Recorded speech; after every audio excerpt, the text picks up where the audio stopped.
Good afternoon, everyone, and welcome Mishkeegogamang First Nation. My name is Don Parkinson, and I'm a Senior Consultation Specialist with Atkins Realis.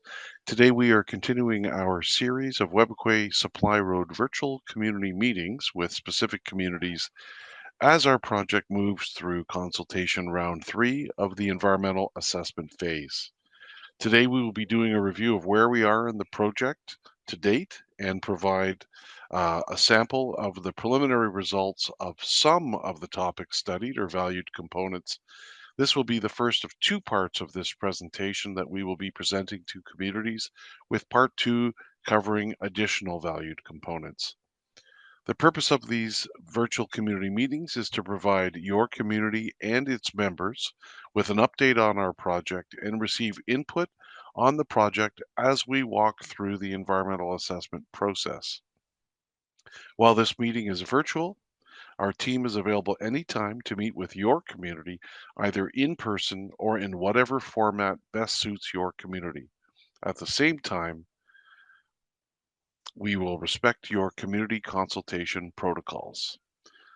I want to note that we have shortened the presentation to cover a couple of valued components due to time limits, but the full presentation will be available on our project website, supplyroad.ca.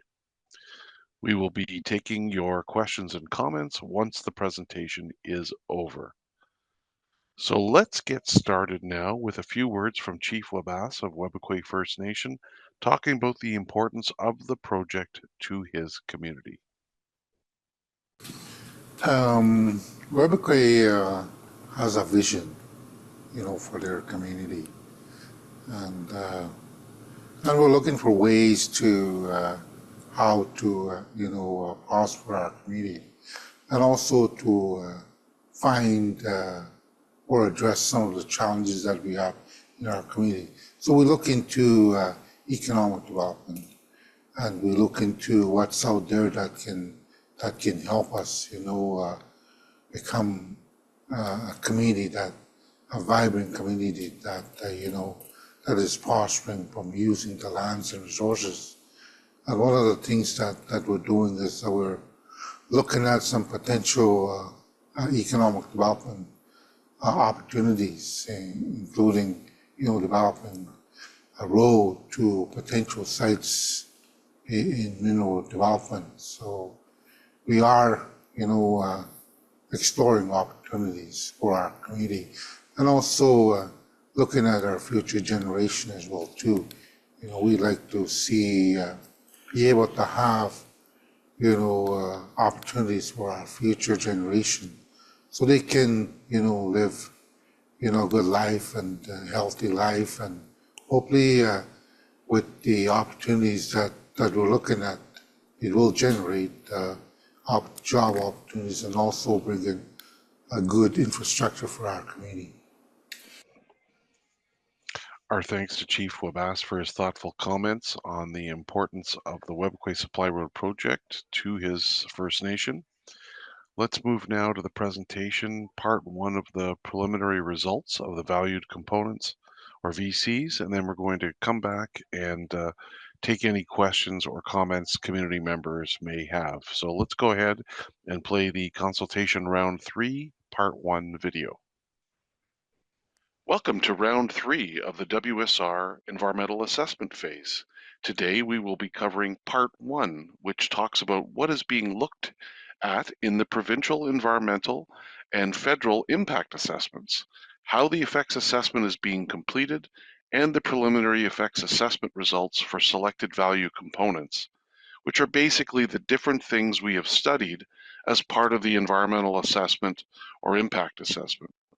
Part 2, which will be part of a separate virtual community meeting, will continue to cover preliminary results of effects assessment for select valued components, but will also cover cumulative effects, which are the leftover effects of this project combined with others from the past, present, and future.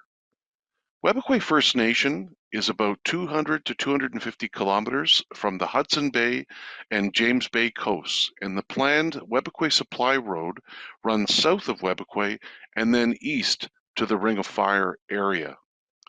The purpose of the Webequie Supply Road is to move people and supplies to the Ring of Fire area, create jobs and business opportunities for community members, as well as skills training opportunities for young people. As this is Webequie's project, this will be done in a careful, sensitive way that will preserve and strengthen the community's language and culture.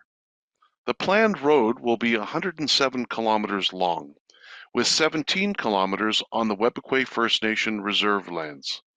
The corridor planning area is 2 kilometers wide, but the actual cleared area will be 35 meters wide, make 3 large water crossings, and will include temporary pits, quarries, equipment storage areas, and construction camps.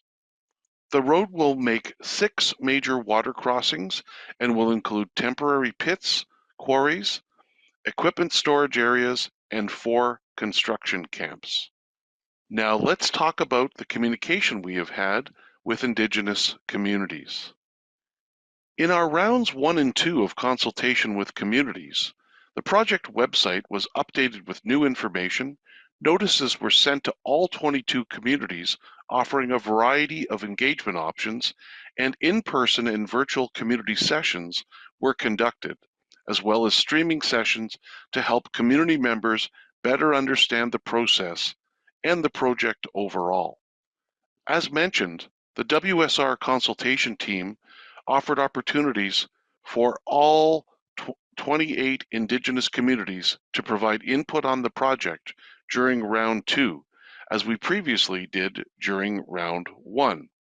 The virtual community sessions with each of the 22 communities were heavily promoted through social media and email. A variety of input was received on the project during round 2, ranging from ownership and responsibility for the completed road, impacts of climate change, employment and training opportunities, business opportunities, and impacts on treaty rights to potential downstream impacts to coastal communities. Much of the feedback related to topics that will be addressed as the project moves closer to construction, or those that are of a more regional nature and have their own process, such as federal regional assessment. Now let's move to the heart of the presentation.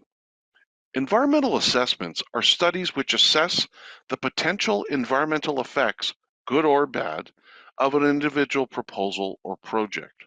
For our purposes, the term environmental assessment, or EA, refers to the provincial process, while impact assessment, or IA, refers to the federal process.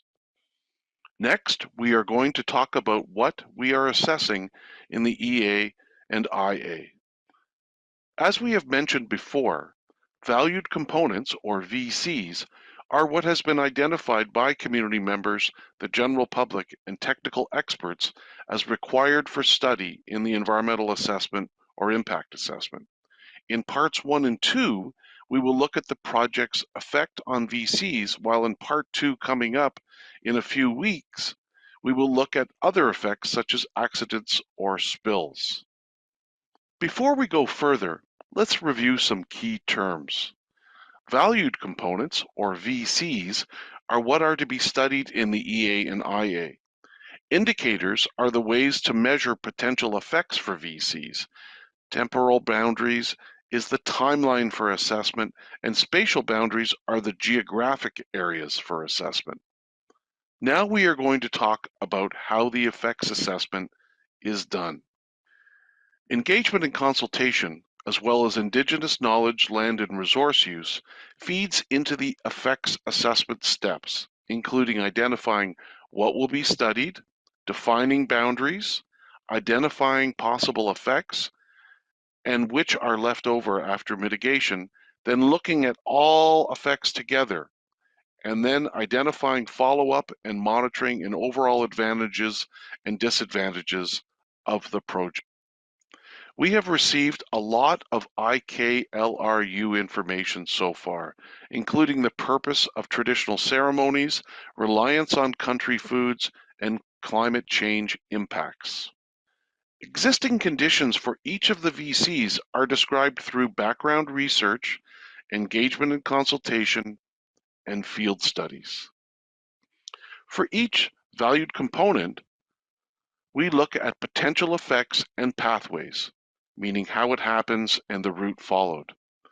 For example, grading or reshaping the land as part of the project usually hardens the ground, making it harder for rain to get into the soil and lowering groundwater levels. Mitigation can be done in different ways: elimination of effects, reduction in control of effects, and offsets, where improvements can be made elsewhere to improve fish habitat, for example. When we describe the net or leftover effects, we talk about the direction of the changes, be they positive or negative, the amount of change, the area impacted by the effect, when the effect will occur, how long the effect will be, how often it will occur, the social or cultural effect, whether the effect will be permanent, and how likely the effect is to occur. We determine how significant net or leftover effects using a number of methods, such as scientific experts working with community members, assessing risk, ranking or weighing effects, as well as the professional judgment of experts using their knowledge and experience. Cumulative effects are the net effects of a project, combined with the net effects of other past, present, and future projects. It recognizes that the project does not sit alone in terms of impacts. Let's move now to talk about preliminary results of effects assessment for select valued components. While we focus on surface water and fish habitat for this presentation due to limited time, the full version of this presentation that is available on the website will include preliminary results for groundwater, geology, terrain and soils, noise, air quality, and visual environment.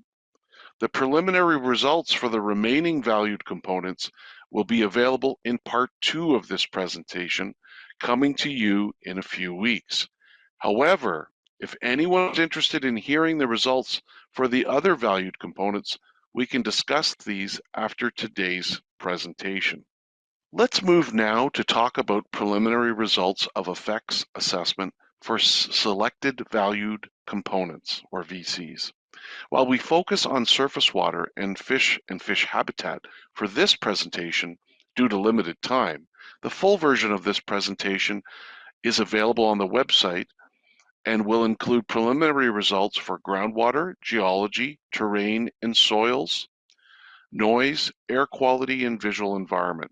The preliminary results for the remaining valued components will be available in part 2 of this presentation, coming to you in a few weeks. However, if anyone is interested in hearing the results for other VCs, we can discuss them after today's presentation. In terms of what was found regarding surface water,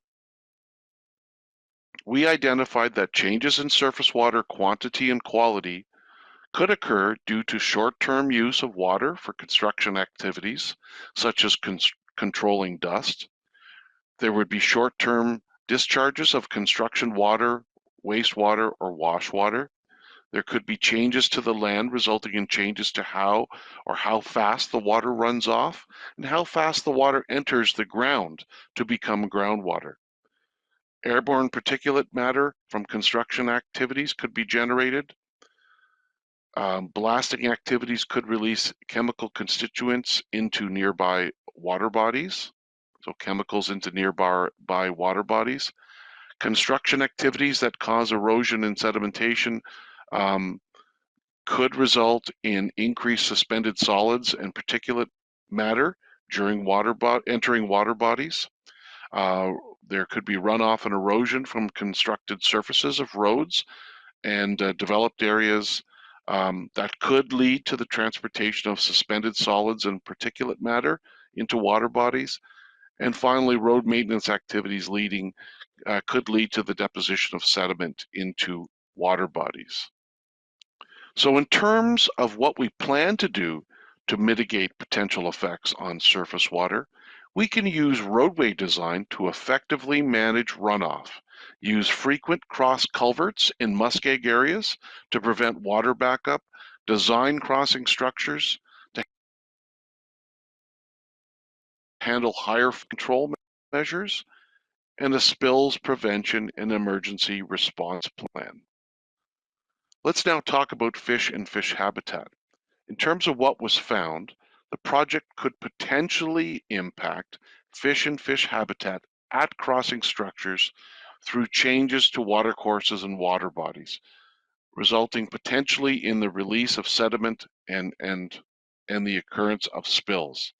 Fish harvesting could also increase due to increased access to the area. To mitigate or reduce the impact of these potential fish and fish habitat effects, properly sized culverts allowing fish passage will be used. Fish rescues will be done. Habitat next to watercourses and water bodies, also known as riparian habitat, will be minimized. Habitat will be restored at water crossings. Construction will be timed to avoid impacts to critical life stages of fish, and erosion and sediment control and spills prevention and emergency response plan will be developed and used. Part 2 of this presentation will continue with the preliminary results of the effects assessment for selected valued components and discuss cumulative effects. As of now, the plan is to finalize the environmental assessment in 2026. You can contact us in many ways, through our website, through the individuals that are on the slide as well. Thank you for joining us. Miigwech. Welcome back, everyone, and let's open the floor now and see if we have any questions from community members. And it doesn't look like we do. So with that, that wraps up today's virtual community meeting. Miigwech to everyone for joining us. We hope it was helpful, and please feel free to reach out and contact our project team with any questions or comments that you may have. The project website is supplyroad.ca. Join us again for part 2 of this presentation, coming to your community in a few weeks. Miigwech, and see you soon.